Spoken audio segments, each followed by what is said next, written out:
খবরদার, এই দরবার হচ্ছে বড় আদবের দরবার।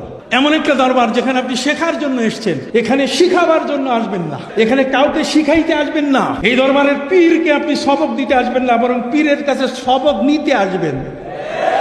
আপনি এখানে সবক দিতে আসলে আপনি বিপদে পড়ে যাবেন, কারণ বাইরের থেকে যে সবকগুলো একটাও ঠিক নাই, সবখানেই না আসে, তাহলে ওই সবক দিয়ে আপনি করবেন কি? এই জন্য সিনা দরবার শরীফে আসার জন্য আমার পীর মুজাদ্দিদে জামান আজকের যিনি বসে মুকুটবিহীন সম্রাট যে বক্তব্য দিয়েছেন, তার বক্তব্যের একটা গুরুত্বপূর্ণ বিষয় যে একটি ওসিয়তনামা আমার সন্তানের কাছে লিখে যেতে হবে, একটা নসিহত করে যেতে হবে, এই দরবার যেন তারা কখনো ত্যাগ না করে, এই দরবার যেন কখনো তারা ত্যাগ না করে।